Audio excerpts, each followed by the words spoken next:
Good morning, everyone. We are continuing here with the words of the HaChaim in the Sefer Mitzvahs HaKatzar. Several mitzvahs today. The first one, mitzvahs loisaseh, the negative commandment, Kuf Yud Dalid, number 114. Shalalava al achi avi b'mishkav zachar. A person is not allowed to lie naked and have relations with his uncle, the achi aviv, his uncle, b'mishkav zachar, in homosexual type of relations. Shenema, like it says, ervas achi avicha loisegale. The flesh, the nakedness of your father's brother, your uncle, you're not allowed to reveal. This is an additional prohibition of the act of two men being together. If a person would end up coming upon his uncle, and there were witnesses who warned him, they both get the death penalty, which is skila, stoned to death. If there was no warnings, if they did it b'mezid knowingly, b'kares, they deserve to get cut off. If they did it unknowingly, there are two korbanos, two sacrifices they must bring. Mishum lavs, two sin offerings. Mishum lavs, number one, because of this prohibition over here, not to be with your uncle. Umishum ba alazach, and secondly, because he ended up having relations, intimate relations, so to speak, with a man. This is something that applies everywhere, all of the time. Next, halacha kuf tes vav, number 115, mitzvahs loisaseh, the negative commandment. A man cannot have relations with his daughter-in-law, who is the wife of his son. It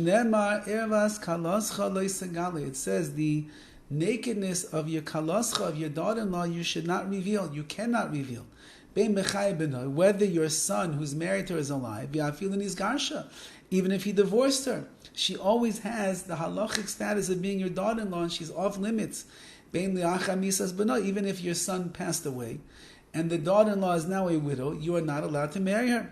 If a person does this, if there's witnesses and there's warnings, skila, they deserve the death penalty. If they did it b'mezid knowingly, b'loy hasra, without warning, kares, they get cut off. If they did it without warning and it was done b'shogeg, which unintentionally, chatas, they have to bring a korban, chatas, a sin offering. Ushniya midivei seifrim kalas b'noy, and so too the HaChaim, the sages, came along and they increased the prohibition over here, and that is that the kalos b'noy, the daughter-in-law of your son. I mean, this that we're referring to according to the Torah is your daughter-in-law.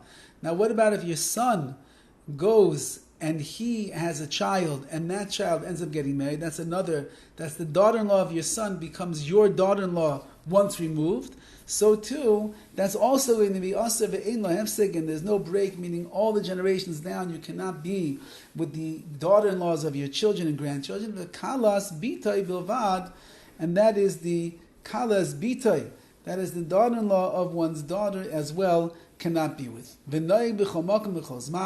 This is something that applies everywhere, all of the time.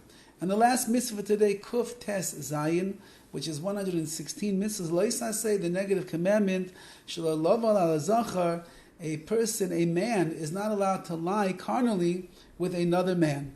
Shenema, like it says in the Torah, zachar, a man, leisishkav mishkevei isha. You're not allowed to lie with a man just as you would lie with a woman. It means you cannot have sexual relations, one man to another, the way that a man would have with a woman. V'zeu azhara gam lenishkav, and this is also a warning to the one that is nishkav, to the partner over here who is being passive. Ukaybe lo sishachev, and that's why it says lo sishachev in a passive form. Even just lying there and receiving another man inside of you, that itself already is a prohibition. The once that the man, you'll excuse the graphicness of these words, but once that the man enters into the other man over here, says chayavim, they're both chayav and skila, they both deserve the death penalty. Ubemezid, and if a person did it bemezid b'lay hasra, there was no warnings around, no witnesses, but he did it knowingly.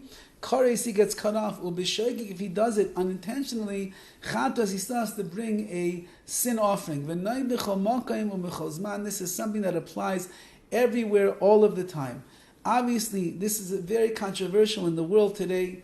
We live in a world that has exceeded itself beyond belief in the areas of liberalism and immorality, and says that anything goes, everything is okay.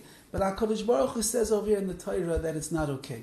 Just like HaKadosh Baruch Hu says it's not okay to be Mechal Shabbos, and HaKadosh Baruch Hu says it's not okay to speak Lashon Hara, and it's not okay to be a Balgaiva, to be a haughty person, and to be a kaisan, to be an angry person. So too HaKadosh Baruch Hu says that it's not okay for two men to be together in the way that a man and a woman normally would be together.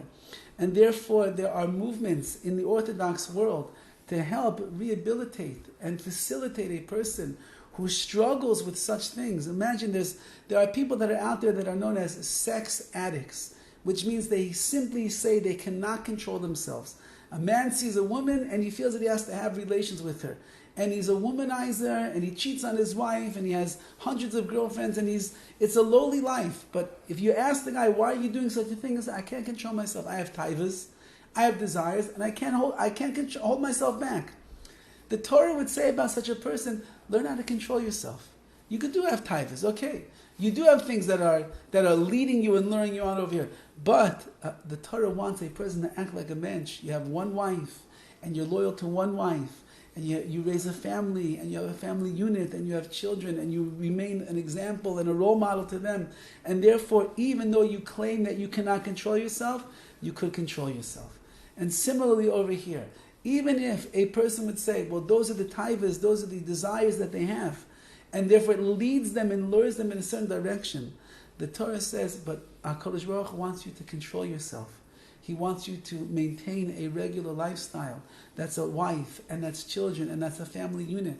And therefore there are movements in the Frum, in the Orthodox world today, to help people that are struggling with such desires, that they can go to therapy, they can go for help, they can go for counseling, and they can learn how to rework the way that their mind views things and thinks about things, so that they could actually rehabilitate themselves to get to a place where they will be able to marry a person of the opposite gender, and they will be able to build a family and to have children and to live an outstanding and upstanding Jewish life.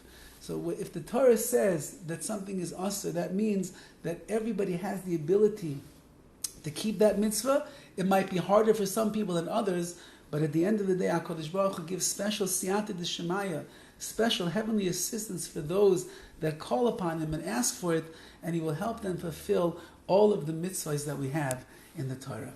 Have a wonderful day and a wonderful Shabbos.